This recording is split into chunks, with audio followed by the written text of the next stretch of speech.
Est-ce que lorsque vous étiez en France, vous aviez l'impression d'être exilé? L'Algérien, au fond, est toujours en exil. Il est, surtout s'il est de culture française ou s'il est projeté dans la société française, dans la société industrielle française, s'il vient d'Algérie, il ne peut pas évidemment manquer de ressentir doublement cet exil. Mais il le sent déjà chez lui. L'Algérien de la période coloniale se sent forcément rejeté et exilé, au sens positif du terme. Dans sa langue, souvent, s'il parle un dialecte, par exemple, s'il est kabyle, il se sent exilé vis-à-vis de l'arabe, et vice-versa. Si quelqu'un de langue arabe se trouve en grande Kabylie et qui ne parle pas la langue, de nouveau, il ressent cet exil. Là, il s'agit d'un aspect linguistique sur le plan le plus important, sur le plan social, sur le plan politique. Cet exil, il le sent sous la forme oppressive. L'Algérie coloniale, en quelque sorte, rejetait l'Algérien, même si c'était un intellectuel, le vomissait en quelque sorte, et surtout si c'était un intellectuel. Si bien que l'écrivain se retrouvait avec le prolétaire, il y avait une solidarité de fait qui m'a aidé en tout cas personnellement, en France beaucoup, puisque c'est en France qu'on trouve la plus grande concentration de travailleurs algériens, et puis plus tard en Europe. En Italie, je n'ai pas rencontré beaucoup d'Algériens, j'en ai souffert d'ailleurs, mais plus tard en Belgique, en Allemagne, j'ai de nouveau rencontré de nombreux Algériens, ce qui a contribué en quelque sorte à me fixer dans ces pays. Est-ce que lorsque la guerre alors a fait rage, vous avez jamais éprouvé un sentiment de haine vis-à-vis du peuple français? Non, de haine, non, mais les rapports étaient devenus vraiment tendus. C'était des rapports passionnels. Enfin, de mon côté, ça n'a pas été aussi tragique que pour un Jean Amrouche, par exemple, qui était devenu totalement français. Je ne faisais que parler le français, j'étais passé par l'école du nationalisme algérien, je me considérais comme un Algérien, comme un patriote algérien, et en plus, j'adhérais aux idées de l'internationalisme, ce qui faisait que je comprenais, enfin, que j'étais peut-être mieux armé pour comprendre ces choses-là. En tout cas, pour le nationaliste, pour celui qui reste nationaliste, venant d'un pays colonial, son contact avec la classe ouvrière française et le peuple français a été très décevant vers la fin. Au moment où la révolution a éclaté, on a bien senti le divorce entre les deux mouvements, le mouvement ouvrier français, européen, et le mouvement de libération des peuples coloniaux.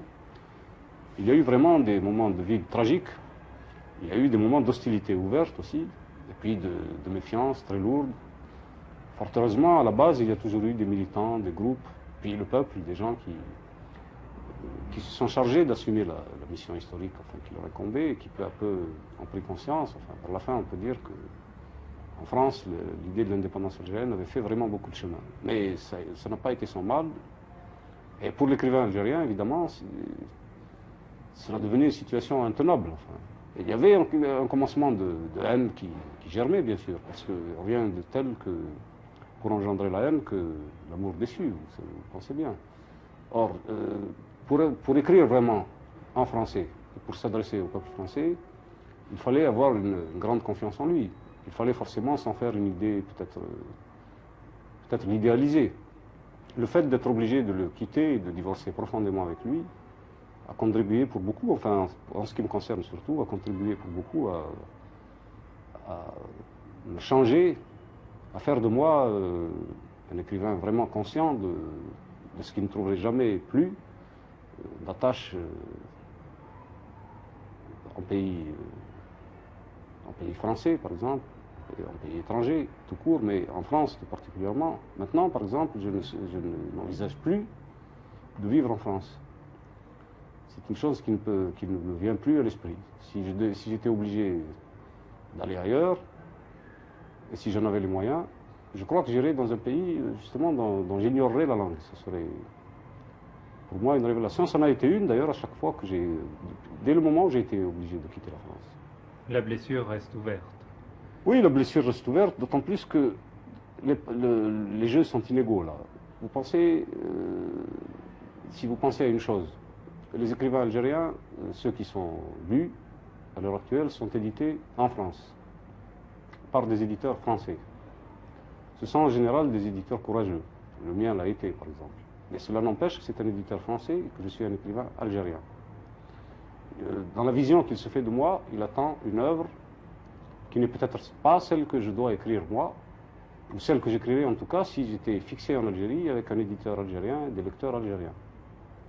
Il y a une équivoque là qu'il faut trancher. Je ne dis pas que cela ne nous a pas servi, au contraire, puisque c'est grâce à ces éditeurs français que nous avons été publiés. Et finalement que nous avons été même amenés à la conscience de notre propre peuple.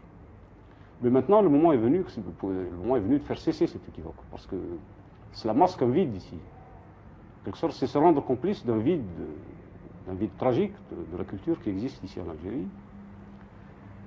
Et c'est une des raisons pour lesquelles j'ai songé à revenir dès le début de l'indépendance. J'ai fait plusieurs tentatives malheureuses. Enfin, cette fois-ci, je crois que je resterai au maximum et que je n'ai pas